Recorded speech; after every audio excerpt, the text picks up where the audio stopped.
Considering home security? Consider this. For 140 years, ADT has helped stop more crime than any other home security company. The yard sign isn't just a sign, it's a line in the sand. It's no wonder 5 times more people choose ADT to protect their homes. Visit ADT.com to learn more. For license information and terms and conditions, visit ADT.com. Yeah, we've been called worse. Mike and Mike back and better than ever. We are presented by Progressive Insurance. Our guests on the Shell Pennzoil Performance line, they will include Buster Olney. All around the baseball playoffs, he's covering Yankees, Indians. And he's got thoughts on all the series, and he'll join us in just a couple of minutes here as we have 4 games on the schedule today. And as always, you hear every pitch right here on ESPN Radio. Before we get to Buster, though, let me run you through sort of a quick series of headlines coming out of yesterday in the NFL. Obviously, it starts with the injuries. There were a ton of them.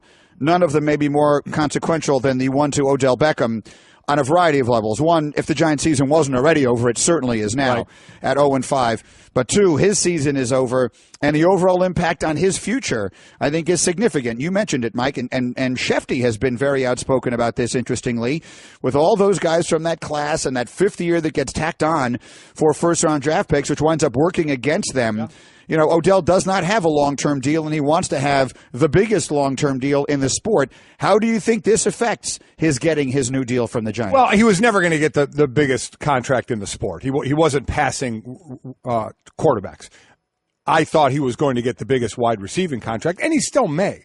I mean, but when? I mean, will this now mean that they wait? Do they wait and see him play next year? I think they wait and see how he recovers first. See, this is obviously a little out of my scope of how long you wait before you give a guy this kind of money. Do you need to see? Again, he's already under contract for next year, guaranteed, I think, $8.5 million. You know, is he a guy, though, if he's coming off an injury, does he want to step on the field, for only, and I'm doing air quotes now, $8.5 million when he is in a position to sign a deal that will guarantee him, I believe it'll probably be over $40 million of what his deal will be. If he has the highest wide receiving, you can get it quickly, Hembo, for it, but I think that's the area where he's going to be. The total value could be 60 or 70, but as far as guaranteed money, I think you're talking it's $49 million for DeAndre Hopkins right now. That's where he's at. Guaranteed. So he was in line to be over $50 million there. Right in that ballpark. Because that's where he would be.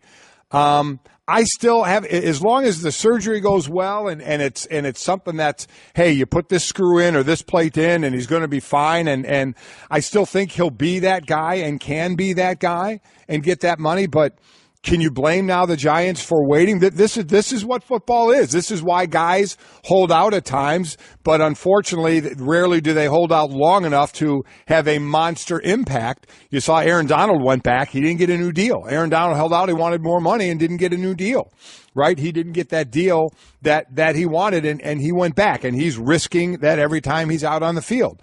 At the end of the day, the teams have the most leverage. They have deeper pockets, and you can start missing the possibility of missing game checks can obviously start to affect you when you have X amount of time on the field. But you see that big payday down the road, you're like, okay, I'm going to sit. Well, then how long are you going to sit? You're going to miss games. Now, he's supposed to make 1/8 this year. So, each game check, you're not making it. How long do you sit then? Do you sit past 8 games? Now that year doesn't count for you as far as toward free agency, or there's rules of that kind that our insiders could break down better than I can. But there are consequences for the longer that you hold out, and you're not getting any money. So at the end, very, very rarely have you seen players sit an entire season. They just can't afford to or don't want to. So in the end, the team can usually win this, and the player comes back to work. And now the team can say, oh, man, $50 million guaranteed on a ankle full of hardware? Don't know. And a guy who, while brilliantly talented, unquestionably brilliantly talented, has created some headaches. Yeah. Right? It's not like there have been any, it's not like, and there's sort of a difference in the personalities of someone like Julio Jones and someone like Odell. And again, Odell could play for my team any day of the week. Without question. But it factors in a little somewhere. It already was going to factor in a little. Now, he was going to get the contract. But now I think it throws the future I'll say for him this. completely into flux. And the team will know better than obviously any of us. If the surgery goes well, depending on the injury, if it looks like one of those that is going to heal up and he's making strides to heal up, I still think he gets his money. I do too, and I hope that he does. I really do, because he's a tremendous player. He absolutely is a fantastic player. But this was the last thing in the world he needed to have happen. We're Mike and Mike. We'll get through all the rest of the NFL as we continue. But a reminder, the road to the World Series goes right through here on ESPN Radio. Every pitch of the action presented by AutoZone on ESPN Radio, ESPNRadio.com, and the ESPN app. And documenting all of it for us is our friend Robert Stanberry Olney III. We affectionately know him as Buster. He joins us this morning on the Shell Pennzoil Performance Line. Good morning, Buster. Good morning, guys. What's going on? Well, I mean, everything in the world is going on, and you've got most of the information for us. So let's dive right into it. You're covering Yankees, Indians, and what an extraordinary collection of twists and turns that series has provided, from all the drama of Friday night to a very tight, brilliant pitching duel last night. Give us a sense of where you think they stand right now going to Game 4. Well, the Indians, of course, with a 2-1 lead over the Yankees tonight. The Yankees have their ace, Luis Severino, against Trevor Bauer. The Indians is going to be pitching on short rest. On paper, you'd say the Yankees have an advantage, but I will tell you that I'm going to be fascinated to see how Luis Severino handles this, because, of course, you guys remember the other day in the American League wildcard game, he lasted only a third of an inning, and I've heard stories about how he had a tough time catching his breath while warming up for that game when he was in the bullpen. It was the first playoff game at any level he had ever pitched in his life. And so tonight he's going to get an opportunity to reset and to have another shot at being able to conquer that adrenaline. And I don't know, because there's going to be so much on the line. The last time he pitched, he got booed off the mound at Yankee Stadium, and he's certainly going to be someone over the last 3, 4, 5 days put a lot of pressure on himself. So the Yankees can climb back in, but Severino is going to have to conquer that in order for that to happen. And certainly the expectation between him and that, and Bauer's going on short rest. You would know better than I his short rest numbers, but it certainly doesn't seem that we're getting both pitchers going at least 6 innings like we saw last night, or into the 6th for Carrasco, and 7 innings for Tanaka. I would say this, and last night was the first real great pitching performance that we've seen in this series. Trevor Bauer is a physical beast. When he walked into the interview room last night and talked to reporters when Francona announced that he was going to be pitching on short rest, he was like, this is normal rest for me. He throws all the time.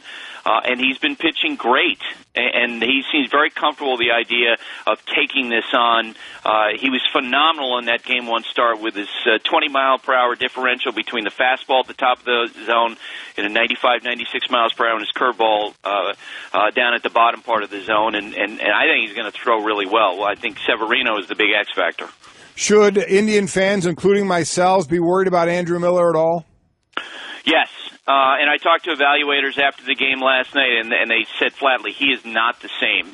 What we saw out of him in October 2016 was arguably the greatest performance by any reliever ever. He had knee problems during the course of this season. The command is not the same. The sharpness of the breaking ball is not the same. And you saw last night Greg Bird generating the only run in that game off of Andrew Miller with a fastball. It's only the second time in the last 3 years that Miller had allowed a home run to a left-handed hitter on a fastball. And so while Terry Francona will continue to use him, he's not as dominant as he's been in the past. Mike and Mike, presented by Progressive Insurance. Buster Olney is with us. The drama of Friday night, which was one of the craziest baseball games you'll ever see, left Joe Girardi in a terrible position. And look, there's no way to excuse the mistake that he made. You could argue about whether taking Sabathia out of the game when he did was the right thing or the wrong thing to do. In retrospect, it clearly looks like the wrong thing. You understand he goes into these things with a plan and he sticks with it, and it's worked largely for him through his managerial career. Not replaying the at-bat that winds up leading to the grand slam is the one that he's going to have a very tough time getting through, and we heard the crowd booing him like crazy last night. If the Yankees lose this series, if they lose tonight, do you think that Joe Girardi will not be back next year as their manager? I don't think that he'll be back. Boy, did he wear that, the mistake Friday night. And you mentioned he got booed. He's, of course, he was a former player with the Yankees, 10 years as a manager. It was easily the worst that I've ever seen him booed. To his credit, he absorbed all that after the game. He said, hey, that's part of it. He prepared his family for that. But you just wonder how much he enjoys this job. If I were a friend of Girardi, I've known him for 20 years, and if we were friends, I'd say, would you rather be doing something else? He told reporters before the game last night that whatever happens, whatever decisions is made, he'll live with it. But the one thing we haven't heard out of Joe's mouth is, and of course his contract is set to expire at the end of this year, I want to be back. I want this job.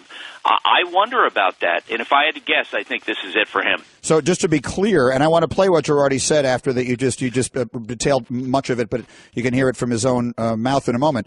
But I want to be clear. Are you saying that you believe he will not be back and that will be his decision, or he will not be back and that will be a decision made for him?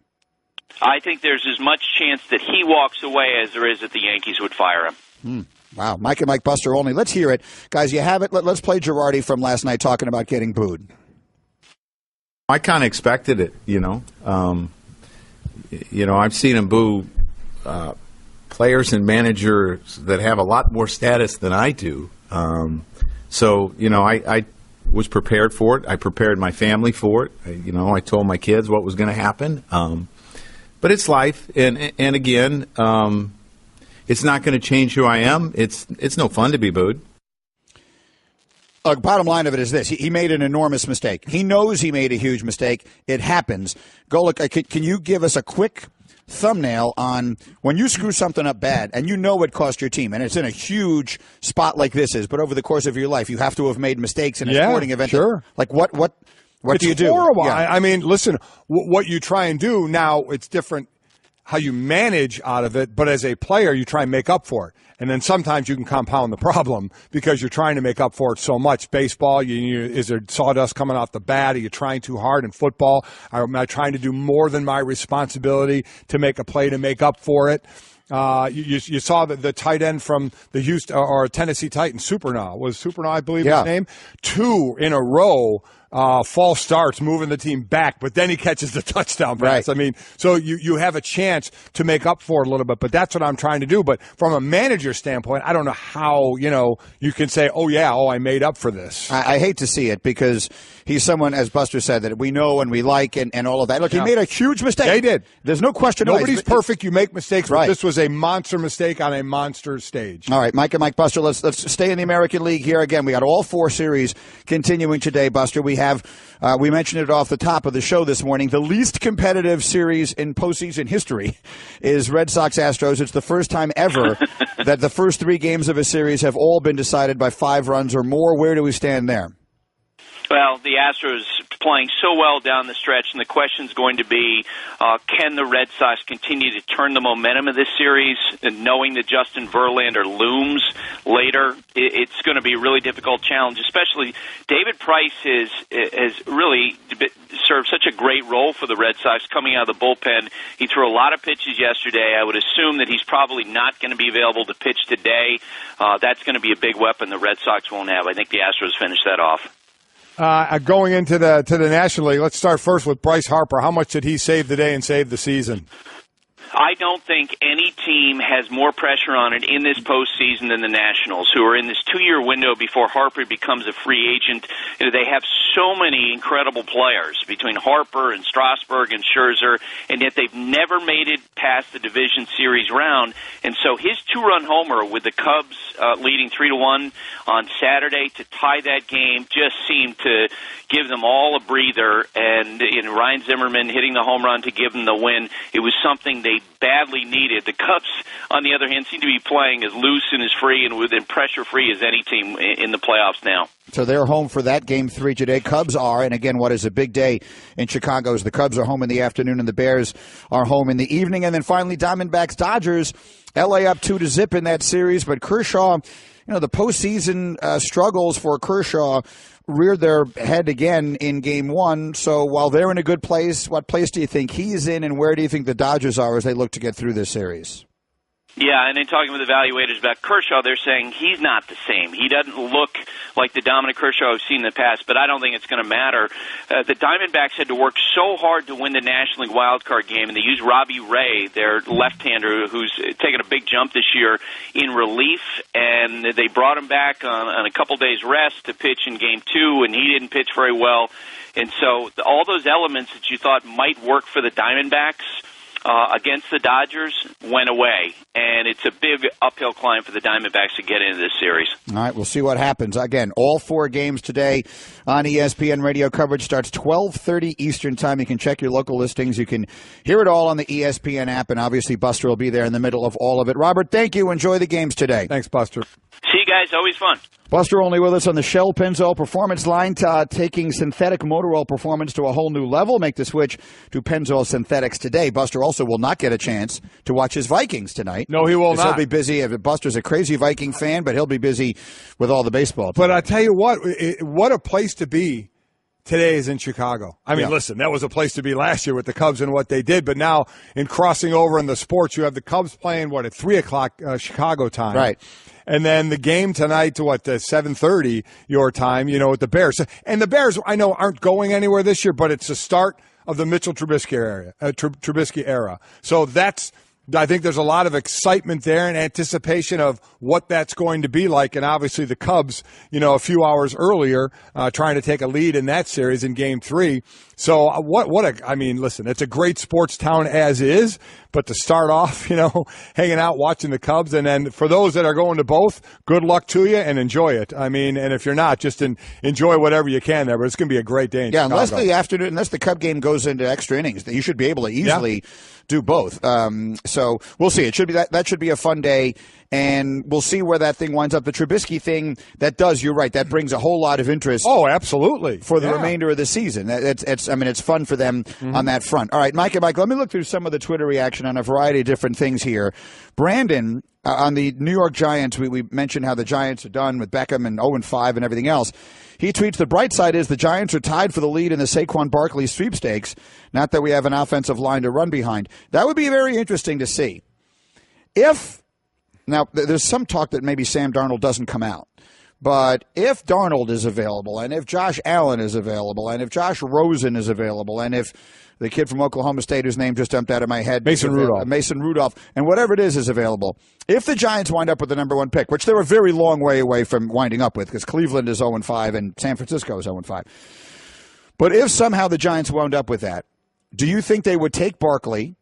Would they trade the pick for the King's ransom that someone wants to go up and get one of these quarterbacks, although there are enough of them that it might not be the King's ransom you'd expect? Or if they really like one of these quarterbacks, with Eli Manning how old will Eli be next year? How old is he? 37? So, I mean, if you really like one of these quarterbacks, you need to consider taking him and looking to the future? And maybe you get the same kind of situation that his brother had in Indianapolis, where all of a sudden Andrew Luck is there. He turns 37 in January. That'd be a very interesting decision they'll have to make. Well, a quarterback trumps everything. So if the Giants were to look at one of these quarterbacks and say, that's a guy, that is the future right there. Even if he has to sit for a couple of years, he is worth taking, then it wouldn't shock me to do it. But I'm sure there are going to be, obviously Giant players and fans that are saying, get us somebody now that can help. And that would be Saquon Barkley. Really quickly, by the way, your Northwestern Wildcats did a pretty nice job bottling him up. Our defense played great. They did. The game really 31-7. It wasn't, I don't think there was any. It was 10-0 at halftime. Yeah, exactly. But you held him 16 carries, 75 yards. I mean, he didn't have basically all of it was on one play. Exactly. So you did a pretty nice job there. But I see this guy. I mean, if the Giants somehow had the number 1 pick and didn't want to take a quarterback, boy, what a ransom they could get, because they'd want a running back anyway. They'd love to take Saquon Barkley. So trade down, you mean like 3-4 spots? The last time a running back was the number 1 overall pick was 1995. Yeah, I mean, we've heard all the time. I mean, how many times you hear Mel Kiper saying he wouldn't take one in the first round? That's certainly gone by the wayside. And back in the day, there were running backs taken normally from USC, who were taken number 1 in the draft. So this is a guy, and again, it all depends on need. I'll be interested where all these quarterbacks are by then. As we said, the quarterback, you over-evaluate at times, you magnify it at times. because you need a quarterback. So especially if all these guys make themselves, available, the Allens, the Rosens, the Darnolds, the Rudolph, the Baker Mayfield, if all these guys are in this draft, the evaluation process is going to be amazing. It's going to make my head want to explode because of all the evaluation that'll happen in shorts and a T-shirt, which will drive me nuts, which you're getting perfect evaluation right now when you see them on the field. But it is going to be amazing what could go on for teams that don't need that quarterback. But you're right about the Giants. It's an interesting situation with an aging quarterback. If they would have to rank one of those quarterbacks as almost the perfect 10. To say we're going to take him now because we think he's the future for us. They drafted a quarterback in the third round last year, Davis Webb. Right. I don't know if they think he is the future or not. But look at the teams that are 0-5. Do the Browns need a quarterback? Yesterday they benched DeShone Kizer at halftime. Yeah. Kevin Hogan looked better. Again, maybe the Jets weren't ready for his skill set or whatever it is, based upon preparation, but their offense looked much better in the second half with Hogan in there rather than Kizer. San Francisco clearly needs a quarterback. Clearly going to go for a quarterback. But they may go get Kirk Cousins. That's what everyone is expecting. We'll see how that thing plays out. And then you've got the Giants. And the irony of it is it's exactly what happened to Peyton. It's Eli's older brother. He got hurt that one year. He's out. They draft Andrew Luck. He winds up on the Denver Colts. I heard David Letterman call them the other day, and Jeff Saturday is sitting here. He's getting set to come on. Did you see David Letterman? Yes, I did. He hosted. You mean Santa Claus? He looks like Santa Claus, yeah. Smokes. But did you actually hear his 5-minute speech at the Peyton statue unveiling? Oh, my God. It was so funny. I just saw the picture of him sitting in between Bill Polian and Roger Goodell and thought, there's a picture. Oh, let me tell you, Letterman was phenomenal. Oh, I bet. Jeff, how funny. Well, we'll get Jeff up here. No, we'll get Jeff, because I have a question about Jeff and something he did during that ceremony that nerved me a little bit, and I thought could have worked out poorly for somebody. All right, we'll see. Jeff Saturday is here. We'll go all around the NFL, including the part that he played in Peyton Manning having the statue unveiled yesterday and being it was the Ring of Honor, right, is what they did there in Indy for him. The greatest player in that franchise, certainly without competition Jeff in or the Peyton? Indianapolis era. No, Jeff would be second. Oh, okay. I got you back. Hey, everyone, Mike Golick here. Support for the Mike and Mike podcast comes from our friends at Rocket Mortgage by Quicken Loans. Chances are you're confident when it comes to your work, your hobbies, your life. Rocket Mortgage gives you that same level of confidence when it comes to buying a home or refinancing your existing home loan. Rocket Mortgage is simple, allowing you to fully understand all the details and be confident you're getting the right mortgage for you. To get started, go to rocketmortgage.com/Mikes. Equal housing lender, licensed in all 50 states, NMLS, consumeraccess.org number 3030. Home isn't just a place, it's a feeling that you're safe to enjoy the things that matter most. ADT lets you take that feeling with you, whether you're at home, your business, or online. We help keep you safe with security systems, home automation, alarms, and surveillance, so you can feel at home wherever you are. Go to ADT.com to get that feeling for less than $1 a day. ADT. Home. Safe home. All right, we are Mike and Mike. Jeff Saturday has made his way into our studio. I want to read you a couple of quick things here. And obviously, first of all, Jeff, good morning. Morning. And what you guys did in Indianapolis yesterday was so much fun to watch, and we'll talk about it. But I did just see this. J.J. Watt just tweeted, so it's worth pointing out. Yes. Again, he suffered the bad injury last night. The tibial plateau fracture. He just tweeted, I can't sugarcoat it. I am devastated. All I want to do is be out there on that field for my teammates and this city. I'm sorry. It's a terrible injury, and of course, not only is he now going to miss the majority of a second consecutive season, but you also have everything he did this year after the hurricane and everything else. There was just all of this stuff, so I thought it was worth reading. Well, I mean, it's one of those things. They flash to the crowd. You had people that obviously don't know him that are crying. Yeah, for the guy, for what he has meant to that city. And I know players that poke their fun at him for some of the the late workout videos and all that stuff. But listen, there's no denying when you can raise $37 million just by posting that you're trying to raise money and what he's done for that city is just incredible. And this injury, as I said, there are 6 designations of a tibial plateau fracture, so I don't know where this one falls or how much time he's going to miss, but it's all about putting pressure on. You could see he could put no pressure on it. They lose, as I said, Whitney Merciless as well. Yep. These guys from 2012 on have had the most tandem sacks of anybody else, so this is devastating on the football field, but certainly in a city that he has helped a whole lot. There's There's no doubt. Just the impact he's had on the community. You saw it, all the 99 jerseys. I mean, he embodies that franchise. I mean, he has far out, he has surpassed every player that's been on that football team in its history. And it's one of those things you knew when it happened. Oh, yeah. You saw on his face. I mean, you can tell players, you can tell their reaction, and he was devastated. Coming off, he's trying to brave through it, and he wants to walk off himself the best he can, and all of that. But just a devastating, and I agree, man. I mean, for a fan of the game, it's devastating to watch a guy like that go out this way, especially after what happened last year. Yeah, we had a variety of terrible injuries yesterday, headlined by Watt and Odell Beckham.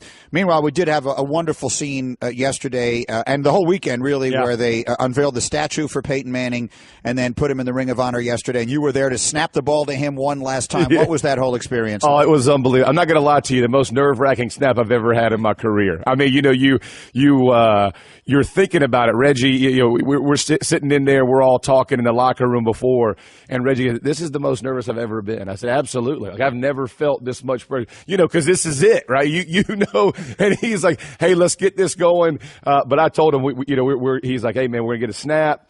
I said, listen, I'm firing that thing back there. You better be ready because it's coming like normal. I can't believe you did that. I'm telling you, I want to stop there for a moment because I'm watching this thing. You guys are in dress slacks and clothes. And I'm waiting for a little gentle snap, and a nice throw to the end zone. You rifle that thing. Now you're in jeans and a short sleeve dress shirt, and Peyton's in his slacks and a shirt and tie. Look, Weezy's got gloves on. He's got gloves on. He put gloves on. He's like, I'm not going to drop it. Unreal. But I'm thinking to myself, I couldn't believe that snap. I either thought you were going to be on your knees because you just snapped it into yourself, or you were going to break one of Peyton's fingers. I was stunned that you snapped it that hard. That's exactly what I told him. I said, listen, don't let this be one where I snap it back and 2 of your fingers are facing the wrong way when you throw that thing out. But I told him, we only had to do this one way, man. And I actually got a text from one of my old coaches, Tony Marciano. He said, hey, footwork looked great. You got that second step in the ground right away. So I was being evaluated even on the snap. Love it. This far, it was awesome though. It was a great experience. We had so much fun. I mean, 2 days of just reminiscing, man, laughing it up, and really had a blast. And they honored Peyton with a statue. And for those who haven't had a chance to see it, because it didn't get nearly enough attention. Right. David Letterman spoke at that. He's from Indy. He's a great fan of and friend of Peyton's as well. Yes. I just tweeted his speech because I don't feel like enough people have seen it. If you want to watch it, I just tweeted it. It was so funny, it's ridiculous. Jeff, you were sitting right behind him. Oh, my word. It was insanely funny. Yeah, we get partnered. They were telling you before who partners, and they said, hey, Dave, you and Jeff Saturday are partnered up. He raised, hey, I want a new partner right away. He starts it out, and then we get to hang out right before we all go up on stage. And he goes up, and so when he's speaking, I have to sit directly behind him. And I have Mr. Irsay and Manning beside me, and he just starts from the jump. And I couldn't help but start. And, it's the uncomfortable laugh. It's not even, you know what I mean? And listen, as a true pro, he laid one out there about Peyton being a stone, in the pocket, right, not being able to move. But the crowd didn't get it, and he left it out there. I mean, he didn't move on. I mean, the silence, and I was getting uncomfortable. I was like, somebody say something, But to your point, it was a fantastic speech. I mean, and he's so good at capturing the moment. He took shots at Roger Goodell and then he was just no one was untouchable. He was coming after everybody, and it was a thing of beauty. And to your point, he and Peyton are good friends. Peyton was on his last show ever, and so it was nice to see him come back. because he's like, I live in the woods. He's like, I got one place out in Montana somewhere or something where it takes you 7 days by wagon to get there. All he needed was a robe and a staff, and he'd have been Moses. I mean, holy smokes. He's grown the beard out a little bit, but he's really funny. Yeah, you have to watch it. I know how much you love him. Yeah. It's 5 brilliantly funny minutes. Yes. At least that's what the video that I saw is only about 5 minutes long. Absolutely. It's brilliantly funny. Anyway, because we're on that game, we should also then comment on what happened at Indianapolis yesterday, which is the Vice President of the United States came to the game. They were playing the 49ers, which is a team that everybody knows has more players that are going to take an action of some sort during the playing of the national anthem than any other team. They have done that basically throughout the entire season. So there was no mystery that this was going to happen. Right. And the vice president left, and immediately, I'm not telling you anything that everyone on the planet doesn't already know, and immediately released a series of tweets about how he was so offended by this that he couldn't stay there. And immediately the reaction was all over the place on a variety of different levels, up to and including many people talking about how incredibly expensive it is for that trip to be made. Again, he went from Vegas to Indy, and then he had a dinner that night in California at 6:30. So Vegas to Indy for a few minutes, and then out to California. Oh, wow. All that was involved in it, from personnel and everything they had to do, was about $250,000 of, you'll hear everybody say, of taxpayer money for him to go there and basically, as they're saying, be Donald Trump's puppet, and have this as an act, against the NFL and how it was a slap in Peyton Manning's face. On the other side of that, I'll say there are many that think every time a player kneels, it's a slap in the face of the country and the flag. So, I mean, it all depends on your look on this, right? It all depends on your point of view. How aware was everyone in the stadium of this when it was happening? That's what I was going to say. Honestly, I had no idea. I mean, for whatever, Vice President Pence did, there was no one knew. While we were there at the stadium, going through all the halftime festivities leading up to it, no one knew. I had no idea until we were actually coming home, and Bill Pulley and I we're sitting there talking about it. I had no idea that it happened. I didn't know he was there. I heard Jim Irsay reference him when he went up about being there, so I just assumed he was still there. I didn't know that he had left right after the anthem. I don't know if anybody. I mean, again, I watched the Red Zone channel, so it's not like I had that game on, so I don't know if they showed the vice president leaving or not, but then you see it all over Twitter. Then I did not. That's what I'm saying. Everything and on social even media. At the game, I'll be honest, I didn't see, leading up. Now, we were all in a suite talking, hanging out, so maybe we weren't paying that much attention to everything going on, but not a distraction at the stadium, I'll say that. It was actually turned out to be a very entertaining game, which is Colts win at the very end of overtime, for whatever that's worth. Hey, shout out to Vinny for that. Another kick. How old is he? 44. 54 years old, still making kicks. Isn't it? He's hugging the way. I mean, he again looks like Moses. He's great. Man. I'm like, what happened to you, man? And he's still just busting it. Congrats to him, man. Can you imagine hanging out with the rookies? Thursday night club or something, hanging out with his son's as old as the rookies. I'm like, what's up, Vinny? It's awesome. Good Adam for him. Vinatieri is who he's talking about. He makes another big, long kick at the end. He's now got the second most field goals of any kicker in NFL history. And there are a variety of other anthem protests involving the anthem related stories out there, including Jerry Jones in the middle of it now, and the Dolphins, who have now made a team rule regarding this. So we are seeing this thing. Teams and the National Football League as a general rule, I think, are seeing where this is becoming a problem for them, and it is being addressed from a variety of different angles. A couple of weeks ago, we saw supposedly the unity of ownership and players when the owners were down on the field, arm in arm with the players. But now, a couple of weeks later, Jeff, we kind of see maybe that separation of, you know what? Okay, unity or not, there's a rule. We're not disrespecting the flag. You're not kneeling for the anthem. You won't play. So we're starting to see maybe a little bit of a shift. Yeah, no, and listen, it's business at this point, and and I know, that's right. As owners are having to answer these questions and go back and forth with their fan base, and they're not willing to lose the market share or whatever else that looks like.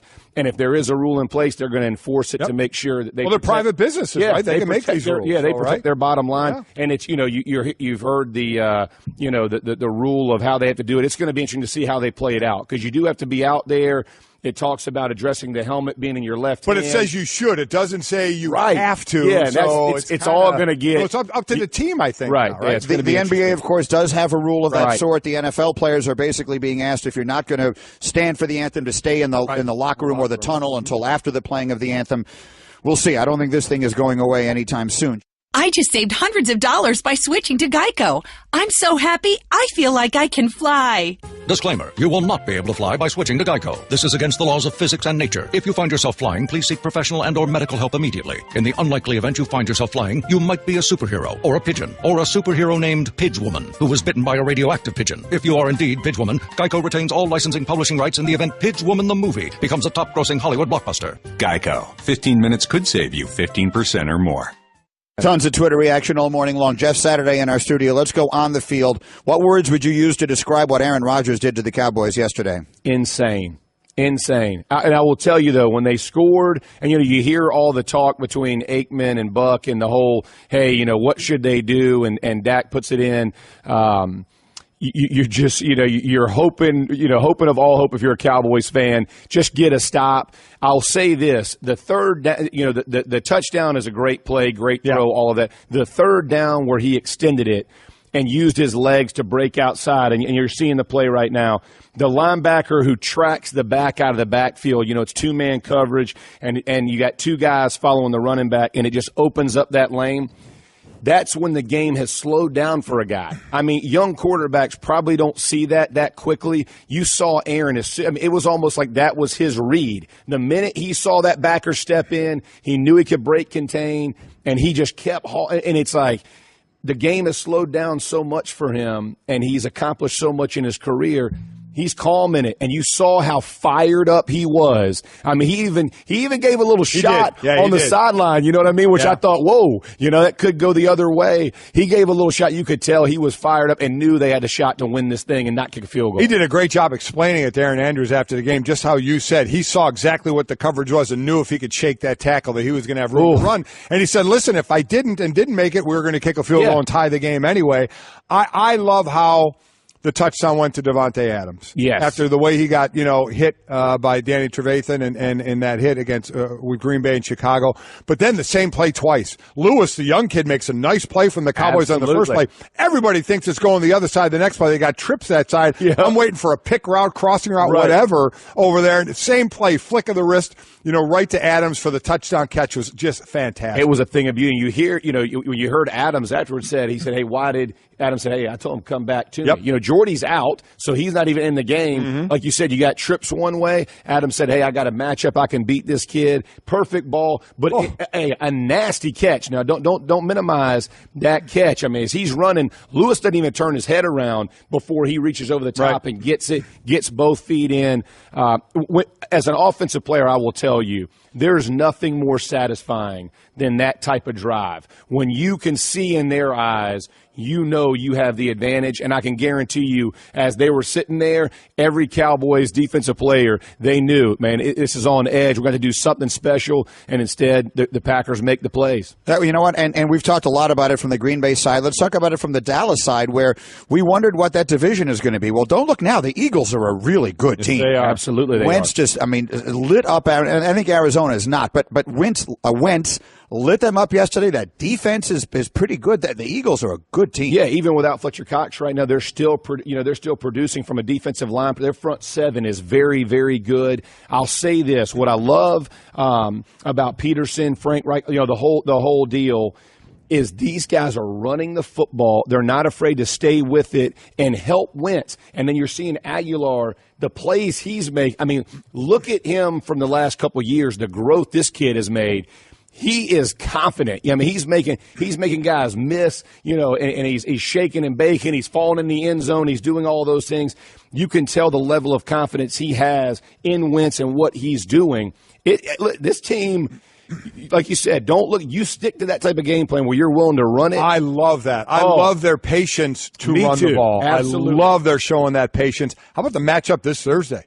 They against Carolina. Yes. I mean, we talk about Thursday. Everybody hates the games. That's a great matchup. Then they get 10 days off or 10 days until they play Washington. It'll be a division game, which they already won that first one at Washington, the opening game of the season. But Thursday's a nice game. But I've been so impressed with their patience because you get a quarterback who's a head coach in Doug Peterson. You're kind of itching to throw that ball. Yeah, exactly. Show the patience to be able to hand the ball. And they did early in the season. They threw it. They threw it too much. I'll tell you, the Panthers game you're talking about. Don't look now, but Cam, McCaffrey, Stewart, these guys are starting to get in a little rhythm, and you see when they can produce a little bit, that defense helps you a ton. It's going to be fun to watch. He is Jeff Saturday. He can still start to play with a good-looking snap from center. Glad you're okay. Glad you had a good time this weekend. That was a lot of fun to watch from the distance, which we did. We're jam-packed on a Monday. Stay there. Coming right back. Mike and Mike.